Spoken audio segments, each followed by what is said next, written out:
Obesity, ಬೊಜ್ಜು ಅಥವಾ ಸ್ಥೂಲಕಾಯ ಅಂತ ಏನ್ ಕರಿತೀವಲ್ಲ, ಇದರಲ್ಲಿ ಭಾರತ 3ನೇ ಸ್ಥಾನದಲ್ಲಿದೆ. ಅಂದ್ರೆ ಅಷ್ಟು ಒಬೇಸ್ ಮತ್ತು ಓವರ್ ವೇಟ್ ಪಾಪ್ಯುಲೇಷನ್ ಭಾರತದಲ್ಲಿದೆ. ದಿನದಿಂದ ದಿನಕ್ಕೆ, ವರ್ಷದಿಂದ ವರ್ಷಕ್ಕೆ ಈ ಸಂಖ್ಯೆ ಜಾಸ್ತಿನೇ ಆಗ್ತಿದೆ. ನಾವಿಲ್ಲಿ ಗಮನಿಸಬೇಕಾದ ಮುಖ್ಯ ಅಂಶ ಅಂದ್ರೆ ಒಬೆಸಿಟಿ ಕೇವಲ ಸೌಂದರ್ಯಕ್ಕೆ ಸಂಬಂಧಪಟ್ಟ ಅಂಶ ಅಲ್ಲ, ಇದು ಆರೋಗ್ಯಕ್ಕೂ ಸಂಬಂಧಪಟ್ಟ ವಿಚಾರ. ಹಾಗಾಗಿ ಪ್ರತಿಯೊಬ್ರು ಒಬೆಸಿಟಿ ಬಗ್ಗೆ ತಿಳ್ಕೊಂಡು ಆರೋಗ್ಯದ ಬಗ್ಗೆ ಸ್ವಲ್ಪ ಕಾಳಜಿ ವಹಿಸೋಣ. ನಮ್ಮ ದಿನನಿತ್ಯದ ರೂಟೀನ್ ನಲ್ಲಿ, ನಮ್ಮ ಆಹಾರ ಪದ್ಧತಿಲಿ ಸ್ವಲ್ಪ ಬದಲಾವಣೆ ತಂದ್ಕೊಂಡ್ರೆ ಖಂಡಿತವಾಗ್ಲೂ ಒಬೆಸಿಟಿಯಿಂದ ಮುಕ್ತರಾಗಬಹುದು. ಒಬೆಸಿಟಿನ ಕಡಿಮೆ ಮಾಡ್ಕೊಳ್ಳಕ್ಕೆ ಮುಖ್ಯವಾಗಿ ಬೇಕಾಗಿರೋದು ಹೆಲ್ದಿ ಡಯಟ್ ಮತ್ತು ಎಕ್ಸಸೈಸ್. ಆದ್ರೆ ಅಷ್ಟೇ ಮುಖ್ಯವಾಗಿ ಬೇಕಾಗಿರೋ ಇನ್ನೊಂದು ಅಂಶ ಅಂದ್ರೆ ಉತ್ತಮವಾದ ಮೆಟಬಾಲಿಸಮ್ ಸರಿ ಇಲ್ಲ ಅಂದ್ರೆ ಏನೂ ಸರಿ ಇಲ್ಲ ಅಂತ ಅರ್ಥ. ನಾವು ತಿಂದ ಆಹಾರನ ನಮ್ಮ ದೇಹಕ್ಕೆ ಬೇಕಾದ ಎನರ್ಜಿಯಾಗಿ ಕನ್ವರ್ಟ್ ಮಾಡೋದು, ನಮ್ಮ ಬಾಡಿ ಟೆಂಪರೇಚರ್ನ ಮೇಂಟೈನ್ ಮಾಡೋದು, ದೇಹದ ಕಣದ ಬಗ್ಗೆನೂ ಗಮನ ಹರಿಸೋದು, ದೇಹದ ವೇಸ್ಟ್ನ ಹೊರ ಹಾಕೋದು, ಹೀಗೆ ಎಲ್ಲಾ ಮೆಟಬಾಲಿಸಮ್ನಲ್ಲಿ ಬರುತ್ತೆ. ಅದಕ್ಕೆ ನಾನು ಹೇಳಿದ್ದು ಮೆಟಬಾಲಿಸಮ್ ಸರಿ ಇಲ್ಲ ಅಂದ್ರೆ ಏನೂ ಸರಿ ಇಲ್ಲ ಅಂತ. ಹಾಗಾಗಿ ಬೊಜ್ಜನ್ನು ಕರಗಿಸ್ಬೇಕು ಅಂದ್ರೆ ಮೊದಲು ನಾವು ಮೆಟಬಾಲಿಸಮ್ನ ಸರಿ ಮಾಡ್ಕೋಬೇಕು. ಬೊಜ್ಜನ್ನು ಕರಗಿಸೋಕೆ ಮೆಟಬಾಲಿಸಮ್ನ ಸರಿ ಮಾಡ್ಕೊಳ್ಳೋದು ಹೇಗೆ ಅಂತ ಇವತ್ತಿನ ಈ ಎಪಿಸೋಡ್ನಲ್ಲಿ ನಾವು ನೋಡೋಣ. ಆದರೆ ಅದಕ್ಕಿಂತ ಮೊದಲು ನೀವಿನ್ನೂ ವರ್ಸಟೈಲ್ ವರ್ಣಗೆ ಸಬ್ಸ್ಕ್ರೈಬ್ ಆಗದೆ ಇದ್ರೆ ಸಬ್ಸ್ಕ್ರೈಬ್ ಆಗಿ ಬೆಲ್ ಐಕಾನ್ ಒತ್ತಿ. ಸುಮಾರು 3/4 ಬಟ್ಲಷ್ಟು ಸಾಸಿವೆನ ಹುರಿರಿ. ದಿನ ಪ್ರತಿ ಅಡಿಗೆಯಲ್ಲಿ ಬಳಸಿದ್ರು ಕೂಡ ಮೋಸ್ಟ್ ನೆಗ್ಲೆಕ್ಟೆಡ್ ಸ್ಪೈಸ್ ಅಂದ್ರೆ ಬಹುಶಃ ಅದು ಸಾಸಿವೆನೇ ಇರಬೇಕು. ನಿಯಮಿತವಾಗಿ ಸಾಸಿವೆನ ಸೇವಿಸೋದ್ರಿಂದ ಹಾರ್ಟ್ ಹೆಲ್ತ್ ನ ಇಂಪ್ರೂವ್ ಮಾಡಬಹುದು. ಕಾರ್ಡಿಯೋವಾಸ್ಕ್ಯುಲರ್ ಫಂಕ್ಷನ್ ಕೂಡ ಸರಿಯಾಗುತ್ತೆ. ಸಾಸಿವೆಯಲ್ಲಿ ವಿಟಮಿನ್ ಎ, ವಿಟಮಿನ್ ಸಿ ಮತ್ತು ವಿಟಮಿನ್ ಕೆ ಜಾಸ್ತಿ ಇರೋದ್ರಿಂದ ಇಮ್ಯುನಿಟಿ ಇಂಪ್ರೂವ್ ಆಗುತ್ತೆ. ಸಾಸಿವೆ ಸ್ವಲ್ಪ ಚಟಪಟ ಸಿಡಿದ ನಂತರ ಇದನ್ನ ಒಂದು ಬೌಲ್ಗೆ ತೆಗಿರಿ. ಸಾಸಿವೆಯಲ್ಲಿ ಕ್ಯಾಲ್ಸಿಯಂ ಮತ್ತು ಮೆಗ್ನೀಷಿಯಂ ಜಾಸ್ತಿ ಇರೋದ್ರಿಂದ ಬೋನ್ ಡೆನ್ಸಿಟಿನ ಮೇಂಟೈನ್ ಮಾಡುತ್ತೆ. ಹಾಗಾಗಿ ಬೋನ್ ಸ್ಟ್ರಾಂಗ್ ಆಗುತ್ತೆ. ಸಾಸಿವೆ ಶುಗರ್ ಲೆವೆಲ್ ನ ಕೂಡ ರೆಗ್ಯುಲೇಟ್ ಮಾಡುತ್ತೆ. 3/4 ಬಟ್ಲಿನಷ್ಟು ಎಳ್ಳನ್ನು ಹುರಿರಿ. ಇತ್ತೀಚಿನ ದಿನಗಳಲ್ಲಿ ಹೆಂಗಾಗಿದೆ ಅಂದ್ರೆ ಎಳ್ಳನ್ನ ಸಂಕ್ರಾಂತಿ ಅಥವಾ ಪಂಚಮೇಲಷ್ಟೇ ನೆನ್ಪು ಮಾಡ್ಕೊಂತೀವಿ. ದಿನಪ್ರತಿ ಬಳಕೆಯಲ್ಲಿ ಕೆಲವು ತರಕಾರಿಗಳನ್ನ, ಸ್ಪೈಸಸ್ ಗಳನ್ನ ಬಳಸೋದನ್ನೇ ಮರ್ತು ಬಿಟ್ಟಿದೀವಿ. ಅದರಲ್ಲಿ ಎಳ್ಳು ಕೂಡ ಒಂದು ಅನ್ಸುತ್ತೆ. ಎಳ್ಳು ಕೊಲೆಸ್ಟ್ರಾಲ್ ಲೆವೆಲ್ ನ ಕಡಿಮೆ ಮಾಡುತ್ತೆ, ಡೈಜೆಷನ್ ನ ಇಂಪ್ರೂವ್ ಮಾಡುತ್ತೆ. ಎಳ್ಳಿನಲ್ಲಿರುವ ಜಿಂಕ್ ಮತ್ತು ಸೆಲೆನಿಯಂ ಇಮ್ಯುನಿಟಿ ಸಿಸ್ಟಮ್ ನ ಇಂಪ್ರೂವ್ ಮಾಡುತ್ತೆ. ಎಳ್ಳಿನಲ್ಲಿ vitamin B, vitamin E, calcium, magnesium, copper, zinc, iron ಹೇರಳವಾಗಿದೆ. ಇದು ಓವರ್ ಆಲ್ ಬಾಡಿ ಫಂಕ್ಷನ್ಗೆ ತುಂಬಾ ಒಳ್ಳೆಯದು. ಎಳ್ಳು ಬ್ಲಡ್ ಶುಗರ್ನ ಮೇಂಟೈನ್ ಮಾಡೋದ್ರಿಂದ ಡಯಾಬಿಟಿಸ್ನವರಿಗೆ ಇದು ತುಂಬಾ ಒಳ್ಳೆಯದು.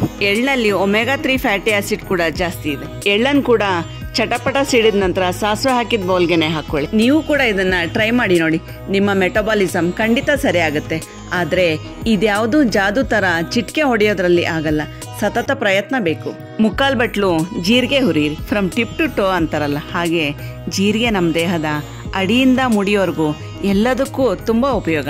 ಆರೋಗ್ಯಕ್ಕಷ್ಟೇ ಅಲ್ಲದೆ ಜೀರಿಗೆ ಸೌಂದರ್ಯಕ್ಕೂ ತುಂಬಾ ಒಳ್ಳೆಯದು. ಜೀರಿಗೆ ದೇಹನ ಡಿಟಾಕ್ಸ್ ಮಾಡೋದ್ರಿಂದ ಸ್ವಚ್ಛ ತ್ವಚೆ ಮತ್ತು ಆರೋಗ್ಯವಂತ ಕೂದಲನ್ನ ಪಡಿಬಹುದು. ಜೀರಿಗೆಯಲ್ಲಿ ಐರನ್ ಜಾಸ್ತಿ ಇರೋದ್ರಿಂದ ಅನಿಮಿಕ್ ಇರೋರು ಜೀರಿಗೆನ ನಿಯಮಿತವಾಗಿ ಸೇವಿಸೋದ್ರಿಂದ ಹಿಮೋಗ್ಲೋಬಿನ್ ಲೆವೆಲ್ ಕೂಡ ಇಂಪ್ರೂವ್ ಆಗುತ್ತೆ. ಜೀರಿಗೆ ಘಮ ಬರೋಕ್ ಶುರುವಾದ ತಕ್ಷಣ ಜೀರಿಗೆನ ಬೌಲ್ಗೆ ಶಿಫ್ಟ್ ಮಾಡ್ಕೊಳ್ಳಿ. ಜೀರಿಗೆಯಲ್ಲಿ vitamin A, vitamin B complex ಮತ್ತು ವಿಟಮಿನ್ ಸಿ ಜಾಸ್ತಿ ಇದೆ. ಜೀರಿಗೆ ಇನ್ಸುಲಿನ್ ಸೆನ್ಸಿಟಿವಿಟಿನ ಹೆಚ್ಚಿಸಿ ಬ್ಲಡ್ ಶುಗರ್ ಲೆವೆಲ್ ನ ರೆಗ್ಯುಲೇಟ್ ಮಾಡುತ್ತೆ ಅನ್ನುತ್ತೆ ಸಂಶೋಧನೆಗಳು. ಕೆಟ್ಟ ಕೊಲೆಸ್ಟ್ರಾಲ್ ಲೆವೆಲ್ ನ ಕಡಿಮೆ ಮಾಡೋ ಶಕ್ತಿ ಕೂಡ ಜೀರಿಗೆಗಿದೆ. 3/4 ಬಟ್ಲು ಅಜ್ವಾನ ಹುರಿರಿ. ಈ ರೆಮಿಡಿನ ನೀವು ಟ್ರೈ ಮಾಡಿ, ಲೈಕ್ ಮತ್ತು ಕಾಮೆಂಟ್ ಮಾಡಿ, ಹಾಗೂ ಈ ವಿಡಿಯೋನ ನಿಮ್ಮ ಫ್ರೆಂಡ್ಸ್ ಮತ್ತು ಕುಟುಂಬದವರೊಂದಿಗೆ ಶೇರ್ ಮಾಡಿ. ಹಾಗೂ ನೀವು ಒಬೆಸಿಟಿಯಿಂದ ಮುಕ್ತರಾಗೋಕೆ ಏನೆಲ್ಲಾ ಪ್ರಯತ್ನ ಪಟ್ಟಿದ್ದೀರಾ ಅಂತ ಕಾಮೆಂಟ್ ಮಾಡಿ ತಿಳಿಸಿ. ವೇಟ್ ಲಾಸ್ ಮ್ಯಾನೇಜ್ಮೆಂಟ್ಗೆ ಸಣ್ಣಗಾಳು ಒಂದೊಳ್ಳೆ ಪರಿಹಾರ. ಯಾಕಂದ್ರೆ ಇದು ಮೆಟಬಾಲಿಸಮ್ನ ಇಂಪ್ರೂವ್ ಮಾಡುತ್ತೆ. ನೋಡೋಕೇನೋ ಇದು ಪುಟ್ಟ ಕಾಳು, ಆದ್ರೆ ಈ ಪುಟ್ಟ ಕಾಳು ಗರ್ಭಿಣಿಯರಿಗೆ ಒಳ್ಳೇದಲ್ಲ. ಇದು ಗರ್ಭದ ಬೆಳವಣಿಗೆ ಮೇಲೆ ಪರಿಣಾಮ ಬೀರುತ್ತೆ. ಈ ಪುಟ್ಟ ಕಾಳು ಹಾರ್ಟ್ ಹೆಲ್ತ್ ನ ಇಂಪ್ರೂವ್ ಮಾಡುತ್ತೆ, ಕೊಲೆಸ್ಟ್ರಾಲ್ ನ ಕಡಿಮೆ ಮಾಡುತ್ತೆ, ಬ್ಲಡ್ ಶುಗರ್ ಲೆವೆಲ್ ನ ರೆಗ್ಯುಲೇಟ್ ಮಾಡುತ್ತೆ. ಕೆಮ್ಮು, ಅಸ್ತಮಾ, ಬ್ರಾಂಕೈಟಿಸ್ಗೆ ಇದು ರಾಮಬಾಣ. ಸಣ್ಣಗಳನ್ನ ಕೂಡ ಬೌಲ್ಗೆ ಹಾಕಿ. 1 ಬಟ್ಲು ಸೋಪಿನ ಕಾಳನ್ನ ಹುರಿಯಿರಿ. ಸೋಪಿನ ಕಾಳು ದೇಹನ ಡಿಟಾಕ್ಸ್ ಮಾಡುತ್ತೆ. ಸೋಪಿನ ಕಾಳು ಒಂದು ಉತ್ತಮ ಡೈರಿಟಿಕ್. ಆದ್ದರಿಂದ ಇದು ದೇಹದಿಂದ ಟಾಕ್ಸಿನ್ಸ್ ನ ಹೊರಹಾಕಲು ಸಹಾಯ ಮಾಡುತ್ತೆ. ಸೋಪಿನ ಕಾಳು ಡೈಜೆಷನ್ ನ ಇಂಪ್ರೂವ್ ಮಾಡುತ್ತೆ, ಹೊಟ್ಟೆ ಉಬ್ಬರಿಸೋದು, ಅಸಿಡಿಟಿನ ಕಡಿಮೆ ಮಾಡುತ್ತೆ. ಸೋಪಿನ ಕಾಳು ಹಸಿವನ್ನ ನೀಗಿಸೋದ್ರ ಜೊತೆಗೆ ಮೆಟಬಾಲಿಸಮ್ ನ ಜಾಸ್ತಿ ಮಾಡುತ್ತೆ. ಹಾಗಾಗಿ ಸೋಪಿನ ಕಾಳು ವೇಟ್ ಲಾಸ್ಗೆ ಒಂದು ಸುಲಭ ಮತ್ತು ಉತ್ತಮ ಪರಿಹಾರ. ಸೋಪಿನ ಕಾಳು ಸ್ವಲ್ಪ ಕ್ರಿಸ್ಪಿ ಆದ ನಂತರ ಅದನ್ನ ಕೂಡ ಬೌಲ್ಗೆ ಸುರುಕೊಳ್ಳಿ. ಸುಮಾರು 3/4 ಬಟ್ಲಿನಷ್ಟು ಮೆಂತೆಕಾಳನ್ನ ಹುರ್ಕೊಳ್ಳಿ. ನಮ್ಮ ಅಮ್ಮನ ಪ್ರಕಾರ ಮೆಂತೆಕಾಳು ಸಂಜೀವಿನಿ ಇದ್ದಂಗೆ. ನಮ್ಮ ಮನೆಯಲ್ಲಿ ಸಿಹಿಗ್ ಬಿಟ್ರೆ ಬಹುಶಃ ಎಲ್ಲಾ ತರದ ಅಡಿಗೆಗೂ ಮೆಂತೆಕಾಳನ್ನ ಕಾಳನ್ನ ಬಳಸ್ತೀವಿ. ಇನ್ನೂ ಒಂದು ಹೆಜ್ಜೆ ಮುಂದೋಗಿ ನಮ್ಮಮ್ಮ ಮೆಂತೆಕಾಳಿನ ಪಲ್ಯನ ಕೂಡ ಮಾಡ್ತಾರೆ. ಮೆಂತೆಕಾಳಿನ ಪಲ್ಯ ಕೂಡ ಸೂಪರ್ ಆಗಿರುತ್ತೆ ರೀ. ಮೆಂತೆಕಾಳು ನಮ್ಮ ಮೆಟಬಾಲಿಸಮ್ನ ಇಂಪ್ರೂವ್ ಮಾಡುತ್ತೆ, ಕ್ಯಾಲೋರೀಸ್ನ ಬರ್ನ್ ಮಾಡುತ್ತೆ. ಮೆಂತೆಯಲ್ಲಿ ಫೈಬರ್ ಅಂಶ ಜಾಸ್ತಿ ಇದೆ. ಹೀಗಾಗಿ ಹೊಟ್ಟೆ ತುಂಬಿದ ಅನುಭವ ನೀಡೋದ್ರಿಂದ ಹಸಿವು ಇಂಗಿ ತೂಕ ಕ್ರಮೇಣ ಕಡಿಮೆ ಆಗುತ್ತೆ. ಮೆಂತೆ ಡೈಜೆಷನ್ ನ ಕೂಡ ಇಂಪ್ರೂವ್ ಮಾಡುತ್ತೆ. ಹುರಿದಿರೋ ಇಂಗ್ರೀಡಿಯೆಂಟ್ಸ್ ನೆಲ್ಲ ಮಿಕ್ಸ್ ಮಾಡಿ ಒಂದು 5 ನಿಮಿಷ ತಣ್ಣಗಾಗಲ್ ಬಿಡಿ. ನಾವು ಮಾಡಿದ ಡಯಟ್, ಎಕ್ಸಸೈಸು, ಉಪವಾಸ, ವನವಾಸ ಎಲ್ಲ ತಮ್ಮ ಕೆಲಸನ ಮಾಡಿ ನಾವು ಬೊಚ್ಚು ಕರಗಿಸ್ಕೋಬೇಕು, ತೆಳಗಾಗಬೇಕು, ತೂಕ ಇಳಿಸ್ಕೋಬೇಕು ಅಂದ್ರೆ ಮೊದಲು ನಮ್ಮ ಮೆಟಬಾಲಿಸಮ್ ಸರಿ ಇರಬೇಕು. ಈ ರೆಮಿಡಿ ಮೆಟಬಾಲಿಸಮ್ನ ರಿಪೇರಿ ಮಾಡುತ್ತೆ. ಕೇವಲ ಡಯಟ್ ಎಕ್ಸಸೈಸ್ ಮಾಡೋದ್ರಿಂದ ಹೇಗೆ ತೆಳ್ಳಗಾಗಲ್ವೋ ಅದೇ ತರ ಕೇವಲ ಮೆಟಬಾಲಿಸಮ್ ಸರಿ ಮಾಡ್ಕೊಳ್ಳೋದ್ರಿಂದ ಕೂಡ ಬೊಜ್ಜನ್ ಕರಗ್ಸಕ್ಕಾಗಲ್ಲ. ಫ್ರೆಶ್ ಆಗಿರೋ ಹಸಿ ಸೊಪ್ಪು ತರಕಾರಿಗಳನ್ನ ತಿನ್ನೋದನ್ನ ರೂಢಿ ಮಾಡ್ಕೊಳ್ಳಿ. ಒಂದು ಆರೋಗ್ಯಕರವಾದ ಡಯಟ್ ನ ಫಾಲೋ ಮಾಡಿ. ಎಣ್ಣೆಲ್ ಕರಿದ ಪದಾರ್ಥಗಳನ್ನ, ಪ್ರೊಸೆಸ್ಡ್ ಫುಡ್, ಹೊರಗಡೆಯ ಅನ್ಹೈಜೆನಿಕ್ ಅನ್ಹೆಲ್ದಿ ಫುಡ್, ಬೇವರೇಜ್ಗಳನ್ನ ಅವಾಯ್ಡ್ ಮಾಡಿ.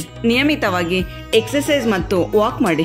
ಒಂದು ಆರೋಗ್ಯಕರವಾದ ಮತ್ತು ಪ್ರಕೃತಿಗೆ ಹತ್ತಿರವಾದ ಆದಷ್ಟು ಟೆನ್ಷನ್ಲೆಸ್ ಲೈಫ್ ನ ಲೀಡ್ ಮಾಡಿ. ಹುರಿದಿರೋ ಈ ಪದಾರ್ಥಗಳನ್ನೆಲ್ಲ ಮಿಕ್ಸಿಗೆ ಹಾಕಿ ಪೌಡರ್ ಮಾಡ್ಕೊಂಡು ಒಂದ್ ಗಾಜಿನ ಬಾಟ್ಲಿಗೆ ತುಂಬಿಟ್ಕೊಳ್ಳಿ. ಸುಮಾರು 1 ತಿಂಗಳಿಗೆ ಆಗೋಷ್ಟು ಪೌಡರ್ನ ಒಂದ್ಸರಿ ಮಾಡಿಟ್ಕೊಳ್ಳಿ.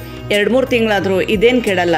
ಫ್ರಿಜ್ ನಲ್ಲಿ ಇಡಬೇಕು ಅಂತ ಕೂಡ ಏನಿಲ್ಲ. ಹೀಗೆ ಜಾಸ್ತಿ ಮಾಡಿ ಇಟ್ಕೊಳ್ಳೋದ್ರಿಂದ ನಿಮ್ಮ ರೂಟೀನ್ ಕೂಡ ಮಿಸ್ ಆಗಲ್ಲ ಮತ್ತು ಪದೇ ಮಾಡೋ ಗೋಜಿ ಇರಲ್ಲ. ರಾತ್ರಿ ಊಟದ ನಂತರ 1 ಲೋಟ ನೀರು ಕುದಿಸಿ.